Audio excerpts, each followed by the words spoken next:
Kalau misalnya lagi bulan puasa, masalah yang dihadapi adalah susah banget buat bangunin orang sahur. Nah, kalau biar gampang bangunin orang, misalnya keluarga, tetangga, orang sekomplek, coba pakai ini. Ini adalah Land Rover Defender, tapi bukan Defender biasa. Kenapa? Coba nyalain.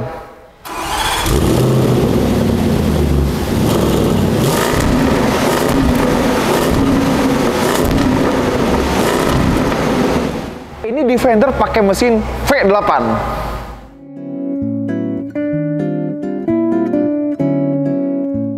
Ya, itu tadi suara mesin V8 dari sini. Ini adalah mesin 5000 cc V8 pakai supercharger. Ya, supercharger. Dikala kalau misalnya kita mundur ke belakang dikit ya, mobil-mobil Jerman lain misalnya kayak Mercedes AMG gitu pakai V8, NA, BMW juga pakai mesin V10 NA, Land Rover dan Jaguar beda sendiri, mereka pakai supercharger. Penekannya kayak mobil Amerika ya, dan tenaganya gede, 525 tenaga kuda dan 625 Nm. Dan mesin ini sebenarnya bukan mesin baru, ini adalah mesin yang mereka bikin, kalau boleh bilang sih lumayan tua ya. Mesin ini usianya udah hampir sekitar 15 tahun kalau nggak salah, 15 tahun. Dan mesin ini nggak cuma ada di Defender V8, ini ada juga di Jaguar XE SV Project 8, terus XF yang supercharger, dan masih banyak lagi produk-produk Jaguar Land Rover yang pakai mesin ini. Dan sebenarnya mesin ini kayaknya di masa depan udah nggak akan ada lagi, karena Jaguar Land Rover sendiri lebih fokus ke mobil-mobil hybrid dan elektrik nantinya. Semua aja mesin kayak gini hilang, semua hilang. Bahkan buat Range Rover sendiri udah nggak pakai mesin ini di generasi barunya, pakai mesin 4400 cc V8 twin turbo dari BMW. Ya, akhirnya kembali ke titik awal di mana Jaguar Land Rover atau lebih tepatnya Range Rover dimiliki sama BMW. Dan meskipun di cover, tapi puas-puasin lihat mesin ini dan ada tulisan supercharge ya. Karena nggak bakal kita bisa lihat mesin kayak gini di masa depan dikala semuanya udah pakai hybrid atau elektrik. Dan seperti yang kalian dengar tadi, suaranya sangar. Harga Defender 90 V8 ini sekitar 6,399 miliar sebelum pajak. Jadi kalau tambah pajak, anggaplah di atas 7 miliar. Dan kalau boleh kita bilang, satu-satunya alasan kalian rela keluar uang sebanyak itu demi mobil ini, alasan paling kuat adalah kalian beli mesinnya. Mesinnya, performanya, suaranya gitu-gitu. Yang lain-lain mungkin ya kayak anggaplah bonus aja gitu. Karena kalau dari luar kita akan tahu kalau misalnya Defender generasi ini ada yang pendek kayak gini namanya Defender 90, yang agak panjang Defender 110, dan yang paling panjang Defender 130. Nanti kita bahas yang 130. Nah, kalau dari luar si Defender 90 ini sebenarnya nggak kelihatan beda-beda amat sama Defender 90 yang pakai mesin 6 silinder atau 4 silinder. Dari depan masih ada tulisan Defender, dan di kap mesinnya itu ada motif kayak plat bordes itu loh, yang kayak di sambungan gerbong kereta Taksaka gitu-gitu. Ini kalau misalnya di Defender yang lama, ini biar mobilnya tuh bisa dinaikin atau diinjak di kap mesinnya biar ngasih grip ke sepatu kita. Meskipun gue nggak yakin ada yang rela nginjek kap mesin Defender ini. Nah, buat sebuah off-roader kayak Defender ini, gue agak sayang dia nggak ada tow hitch atau mata buat derek di bagian depan. Sebenarnya kita bisa pasang winch, cuma yaitu keluar biaya lagi dan pasti nggak murah karena ini adalah sebuah Land Rover. Dan ngomong-ngomong Land Rover, logo Land Rover di sini adalah sensor ADAS-nya. Jadi selain ada kamera di dekat spion tengah, ada juga sensor radar di sini biar sistem ADAS-nya bekerja dengan baik seperti itu. Kita lanjut ke bagian samping. Seperti kita bilang, kalau misalnya dibanding sama Defender 90 yang biasa, yang V8 ini kelihatannya nggak beda-beda amat kosmetik atau penampilannya. Dari depan deh, kita dapat pelek 22 inci dengan ban radial standar ya. Tapi kalau misalnya mau, ada juga option buat pelek 20 inci, ya lebih kecil, tapi pakai ban yang semi all terrain gitu-gitu. Dan peleknya itu nggak cuma hal yang membesar di mobil ini, remnya juga membesar, 15 inci cakram depannya. Jadi bayangin, di beberapa mobil Korea atau Jepang 15 inci itu ukuran pelek, di mobil ini itu ukuran remnya. Tapi entah kenapa mobil yang ini itu kalipernya warna hitam bukan warna biru kayak Defender 90 V8 yang di luar negeri. Dan sebagai tanda kecil lagi kalau ini bukan sembarang Defender, ini ada emblem V8 di sini. Jadi buat yang masih belum dapat konteksnya, bayangin Suzuki Jimny pakai mesinnya Toyota Land Cruiser yang V6 atau V8. Itulah mobil ini. Gila ya. Dan dia pakai side step yang fix, bukan yang bisa naik turun kayak misalnya Defender 130. Lanjut ke bagian belakang, kita lihat di bagian kanan kiri bagian atas itu ada kayak jendela warna hitam, itu namanya safari window. Biar kalau misalnya ada yang pakai ini, entahlah ke taman safari atau apa gitu, kita bisa ngelihat pemandangan di atas, misalnya burung, jerapah gitu-gitu. Tapi ini cuma ada di Land Rover 90 sama 110. Entah kenapa yang 130 di belakang kita nggak ada, tapi ntar kita lihat lah. Nah, di samping sini kita juga bisa lihat dia ada 1, 2, 3, 4 lampu belakang. Di depan juga ada sih, tapi kita fokus ke bagian belakang. Land Rover bikin Defender gini dengan lampu seperti ini itu ada 2 alasan. Pertama, heritage, karena Defender lama lampunya juga ada di bagian samping ini yang kecil-kecilnya. Kedua, buat keselamatan. Jadi katakanlah entah apa alasannya kita ngelihat satu sisi mobil ini dan kehalang ban serep. Jadi kalau lampu rem yang biasa itu kehalang ban serep, masih ada lampu tambahan yang kecil ini. Jadi selain heritage juga safety. Dan kalian lihat dia pakai ban serep konde kayak misalnya apa ya, tank 500 gitu-gitu. Dan kalau misalnya pakai ban serep konde bisa ditebak pintunya bukanya biasa, bukan ke atas. Dan kalau buat buka pintunya dia pakai tombol. Jadi ini kayak handle pintu, tapi bukan kita tarik, kita tekan aja tombol yang ada di dalam. Dia ngebuka seperti biasa. Dan barulah di belakang kita ngeliat ada towing atau mata buat ngederek mobil ini. Jadi di depan nggak ada, tapi di belakang ada. Ya, jadi sekarang kita udah buka bagasinya ya, dan kalau kita lihat, ini joknya udah dilipat dan pelipatannya emang nggak bisa rata-rata amat, karena bagian sandaran patan itu nggak bisa kita angkat aja, cuma sandaran punggungnya bisa dilipat. Jadi ruangannya udah kayak gini aja, dan karena ini cuma mobil 3 pintu ya, jadi kalau misalnya kita angkat, bentar, ini privacy covernya agak-agak tidak terkesan Inggris ya. Tapi baik lagi, kalau Defender itu kan biasanya dibikin emang biar durable, jadi bahan-bahan kayak gini cocok. Jadi kalau di portofolionya Range Rover itu, Land Rover, Range Rover itu buat mewah-mewahan, Defender buat adventure seperti itu.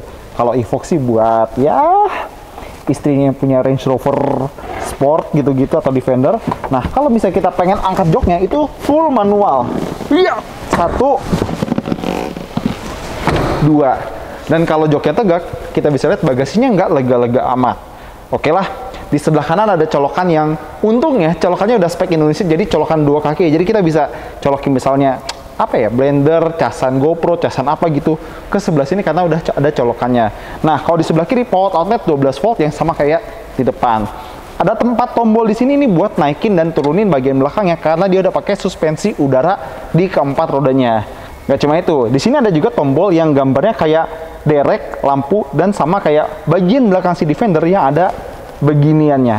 Ini tuh buat towing. Ya, mobil ini bisa towing. Jadi yang gambar lampu itu buat nyalain atau matiin koneksi elektrikalnya buat towing.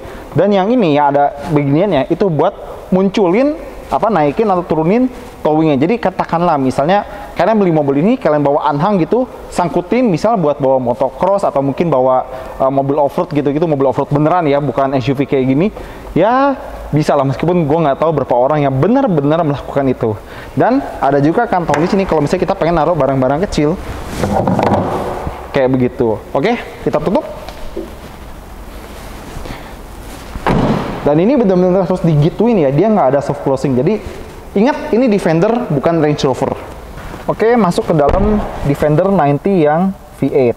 Kita mau bahas bedanya. Jadi antara Defender yang biasa sama yang ini, bedanya ada di bahan-bahan Alcantara. Setir pakai Alcantara, jok ini kombinasi kulit sama Alcantara untuk 2 jok depan sama jok belakang. Masih bagus kalau baru, tapi kalau udah usia ya harus di-retrim. Oke, dashboard kurang lebih sama, bahan-bahannya nggak semewah Range Rover out of biography atau sport, tapi ini lebih durable, ada kulit, jahitan, dan ada tulisan Defender di sini. Plus di sini kita dapat layar infotainment yang agak kecilan, jadi kalau misalnya di Range Rover atau mungkin Defender yang biasa, yang 110 atau 130, kita bisa milih layar yang lebih gede, tapi ini kita dapat yang agak kecilan. Plus yang namanya Defender baru yang generasi ini, dia bisa 3 seat di sini, tapi yang ini dia pakai jok biasa individual, dan di sini center console yang gede. Dan center console ini dia ada pendinginnya. Jadi kalau misalnya kita beli minuman dingin, taruh sini, dinginnya bisa lebih awet. Kayak Cherry Omote. Enggak maksudnya. Ini beneran pakai AC ya. Jadi ya harusnya bisa lebih dingin ya. Omote juga pakai AC sih. Oke. Di tengah sini dia ada wireless charger, ada 2 cup holder, dan ada kantong di sini buat naruh macam-macam perintilan kita. Chargernya juga banyak, USB-C 1, USB-A 1, terus ada buat nano SIM card di sini. Nano SIM card mungkin buat internetan di tengah hutan kali ya.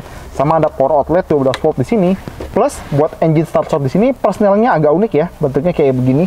Dan posisi duduk dia commanding, kita bisa lihat kap mesinnya dari sini, dan dia udah ada head up display plus atap kaca. Nah, di dekat perstelnya ada satu hal yang gue suka dari Land Rover Defender ini. Kenapa? Karena dia menata tombol, layar sentuh, dan puter-puteran. Jadi satu kombinasi yang cukup apik dan rapi. Fungsional lagi. Jadi gini, coba kita nyalain dulu ya. Suara V8. Jadi gini, kalau misalnya di mode normal, ini puter-puternya kalau kita tekan, dia bisa buat ngatur jok penghangat atau pendingin, seperti itu ya. Jadi kalau diputar ke kiri jadi dingin, putar ke kanan joknya jadi hangat. Tapi kalau kita tekan tombolnya ada gambar mobil dan arah panah kanan, ini bisa buat ngatur mode berkendara. Dan khusus buat Range Rover yang V8 ini, Defender yang V8 ini, dia ada mode dynamic. Jadi kalau misalnya kalian bawa Defender ini kesentul, entah siapa yang mau melakukan hal seperti itu, bisa, karena ada mode dynamic. Nah, kalau yang gambar kipas ini kita pencet, putaran yang kiri bisa buat ngatur fan speed atau blower speed gitu-gitu. Tapi kalau misalnya kita ubah ini ya, kita nyalain AC, standarnya dial ini buat ngatur temperatur, dan dia udah dual zone, jadi kanan kiri bisa beda temperatur. Ini salah satu inovasi dan kombinasi yang nggak gua sangka dari sebuah mobil Inggris, maksudnya mobil Inggris gitu ya. Dan dia ada suspensi udara, jadi kita bisa naikin atau turunin mobilnya pakai tombol ini aja. Plus dia ada hill descent control, jadi kalau turunan dia bakal mainin remnya biar mobil ini turunnya itu terkendali dan nggak nyelonong. Ya, kita bakal nyalain sedikit mobil ini karena kita mau bahas sistem infotainmentnya ya. Jadi seperti yang kalian bisa lihat di sini, dia ada central locking dan rear diff locking. Dan nggak cuma itu, mobil ini khusus di Defender 90 V8 ini dia pakai arm suspensi yang lebih kuat lagi biar mobil ini kalau diajak off-road lebih bisa. Dan mobil ini kalau kita lihat wet sensing-nya, dia bisa ngerobok air sekitar 900 mm. Ini 0,85 meter karena dia kan lagi suspensi udara yang settingan paling rendah. Jadi kalau kita tinggiin sampai maksimum, dia bisa 0,9 meter alias hampir 1 meter. Sensornya itu ada di spionnya. Dari spion kanan kiri dia ada sensor radar buat ngebaca permukaan airnya. Jadi ini cocok banget buat orang Jakarta yang suka ngerobok air di banjir tahunan Jakarta sekitar bulan Februari atau Maret. Seperti itu ya. Dan kalau sistem ini, kalau boleh gue bilang, dia cukup bagus meskipun nggak sebagus katakanlah Mercedes-Benz MBUX gitu-gitu, tapi malah mungkin ini lebih bagus daripada sistem OS 7 atau 8-nya BMW yang paling baru gitu ya. Dan dia ada kamera 360 pastinya, dan lumayan fluid nih.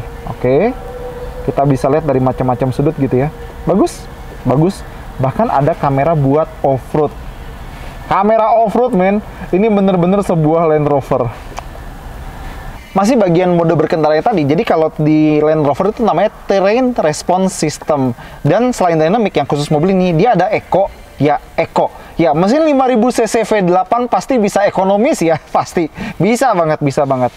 Tapi kalau misalnya kita ke yang lain-lain, dia ada kayak normal atau comfort gitu ya. Terus grass, gravel, snow, mud ruts, terus rock crawl gitu-gitu. Dan ada weight. Weight ini yang buat ngegerobok banjir tadi ya. Dan kalau misalnya kita lihat, dia ada juga settingan buat penyaring udara atau filter udara. Jadi mobil ini udah pakai PM2.5 atau 2,5 yang bisa menyaring udara kotor dari luar. Jadi katakanlah kalau ada kalian punya teman gitu ya, dia di luar mobil dia kentut, baunya tuh nggak bakal sampai ke dalam sini. Bahkan ada indikator. Kalau hijau itu bagus, kalau yang merah gelap ini berarti tidak bagus, berarti udaranya berbahaya gitu ya.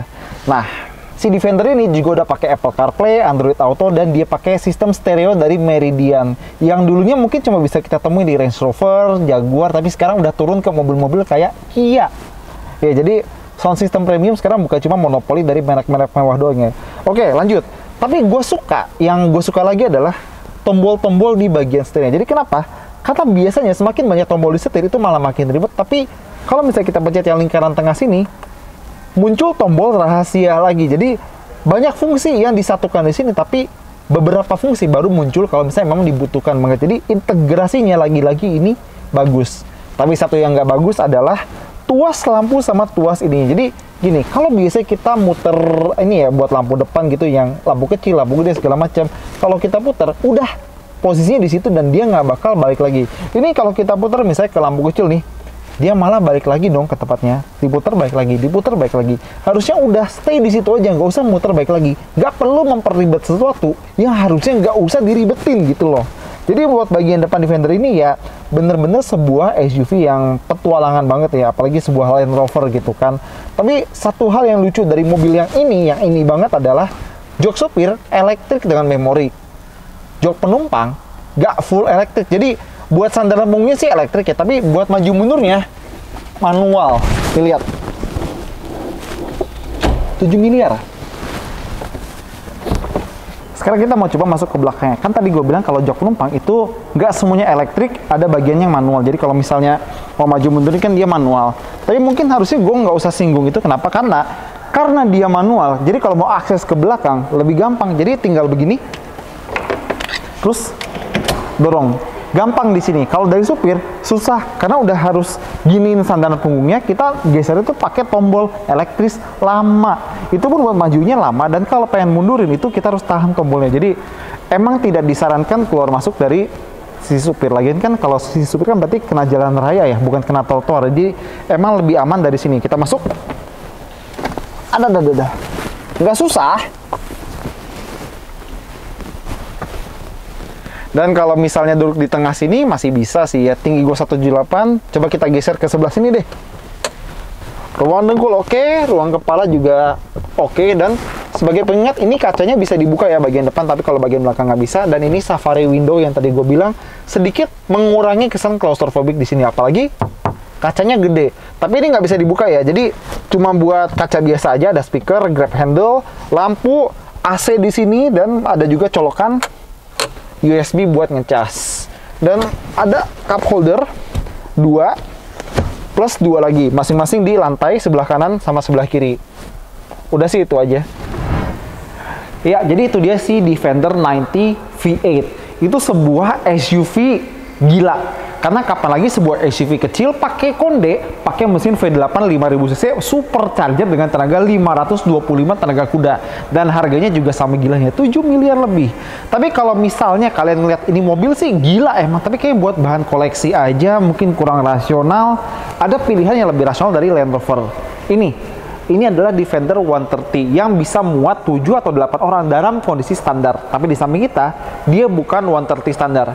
Ini adalah Defender 130 outbound. Kita bahas bedanya. Jadi, ini adalah Defender 130 yang udah full aksesoris. Mungkin bukan full, tapi banyak aksesoris yang dipasang ke mobil ini. Yang kalau di Defender biasanya cuma jadi optional, ini standar.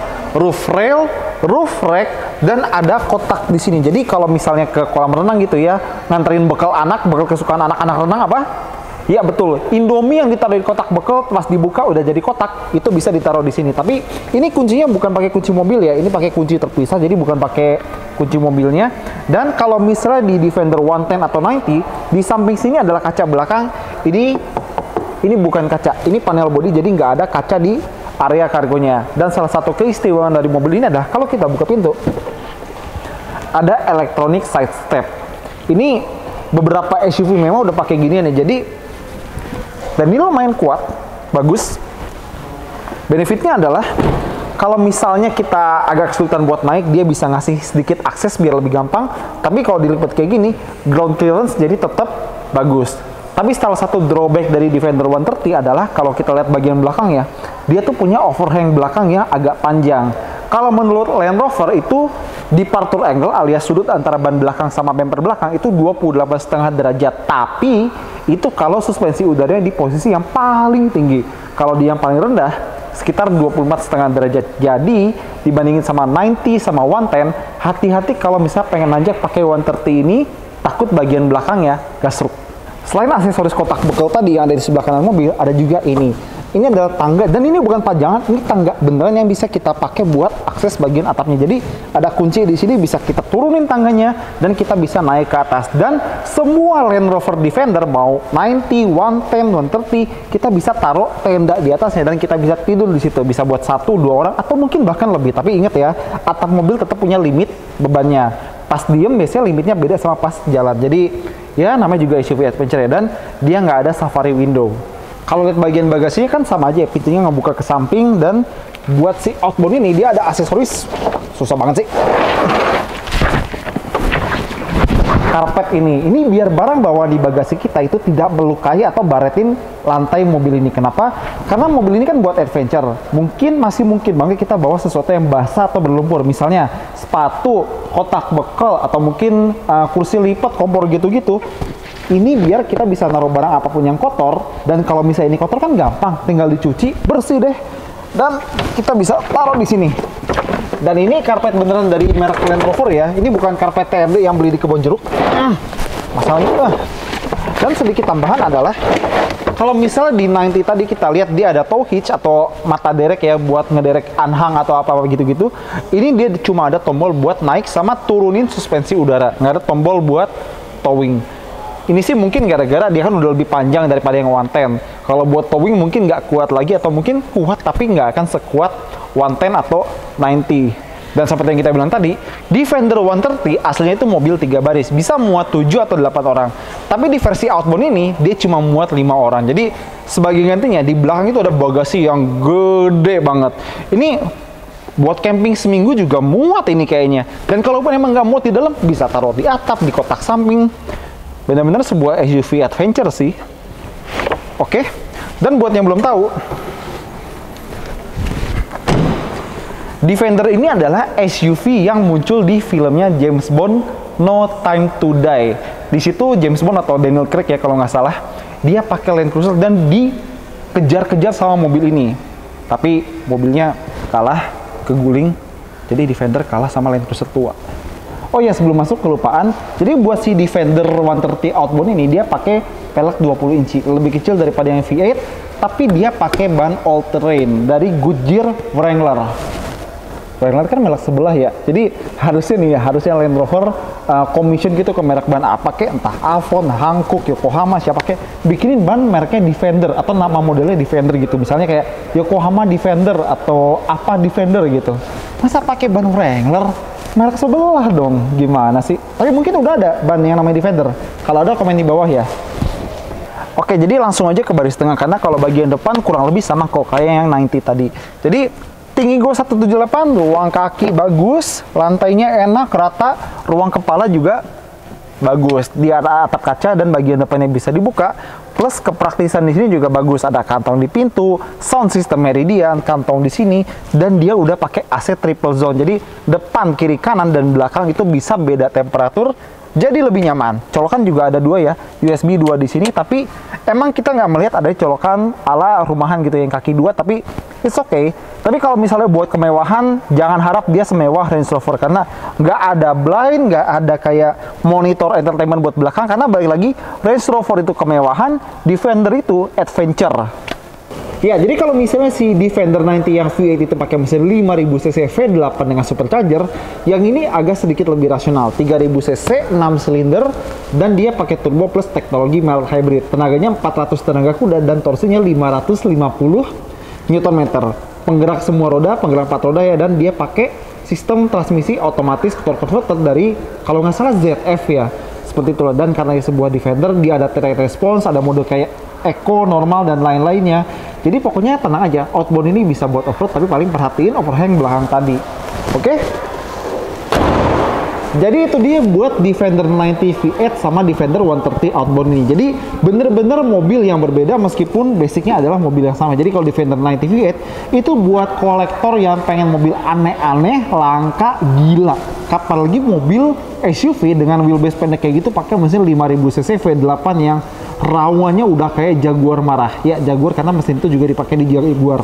Sedangkan si 130 Outbound ini bener-bener buat kalian yang pengen adventure, mungkin berlima dengan bawa barang yang lebih banyak dikit dan ada kesan-kesan kayak mobil Bond villain karena ini adalah mobil villain di film James Bond No Time to Die. Oke, itu aja dari kita. Thank you udah nonton. Jangan lupa jempol, komentar, dan subscribe.